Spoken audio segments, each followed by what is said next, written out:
France, it's D-Day for a long-awaited sale of mobile operator SFR. Yeah, the board of Vivendi, which is the company that owns SFR, is going to be meeting later this Friday to discuss two competing offers from Bouygues Telecom and the cable operator Numericable.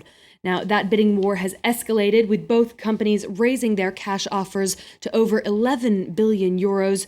No matter which offer the board decides to accept, it will drastically reshape the landscape of France's telecoms industry, which is currently run by four major players. They've been locked in a price war since the low-cost operator Free entered the market back in 2012. Now, another development that could have a big impact for cell phone users here in Europe, the European Union wants to introduce a universal phone charger. That would change everything. It really would, and it wouldn't just be for phones. It would be for things like tablets, GPS systems, any kind of electronic good. The European Parliament has approved legislation that would make having a universal charger an essential requirement for any electrical good that's approved for sale in the 28-nation EU. The move would come into effect in 3 years' time, with commissioners saying it comes in direct response to consumers' concerns.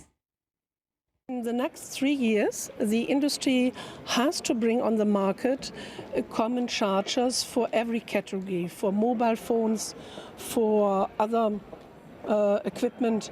And that means that the people, the citizens, will not have this muddle up at their homes with different chargers.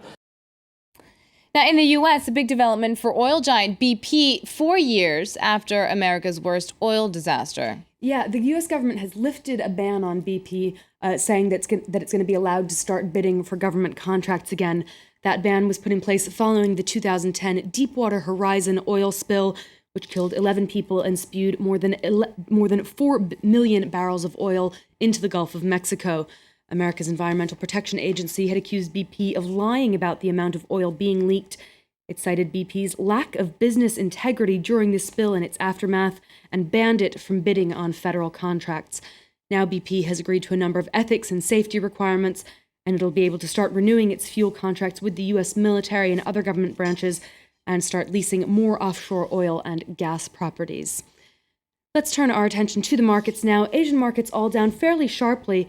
Japan's Nikkei plummeting, closing down over 3% there. The yen saw a pretty strong performance today, actually, which makes for concerns about Japanese exports. Toyota, Sony, and Toshiba were among the session's hardest hit. The overriding concern this week has been the ongoing instability in Ukraine, but more importantly about China. A slew of economic data there, including retail sales and industrial output, indicating that the world's second largest economy is indeed slowing down, and that's been weighing down global markets throughout the week. Take us through some of the day's other business news now. It seems that McDonald's is coming under fire from its employees. Yeah, 7 lawsuits have been filed in the United States by workers who accuse the fast food giant of systematically stealing their wages.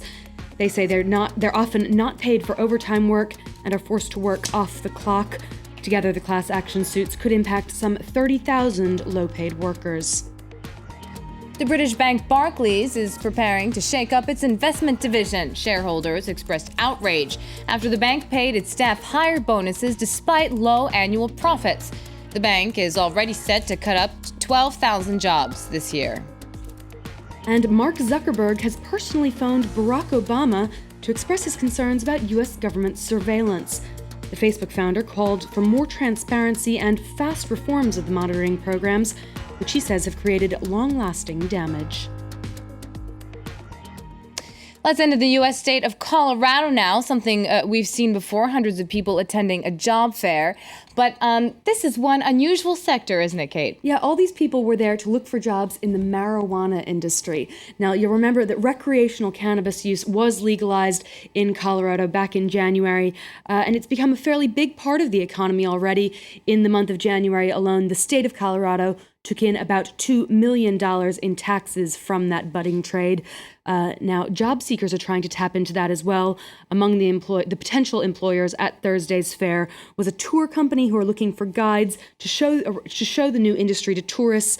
Also firms looking for sales staff and growers. The only requirement is that potential employees had to be at least 21 years old to apply. I wonder if they're allowed to be high on the job. I'm not sure about that yet. That would be very productive. You'd probably have to read the fine print of the contract. Yeah, I'm sure you would. All right, thank you very much, Kate Moody, for that business news. Now for a tour of the day's hotspots on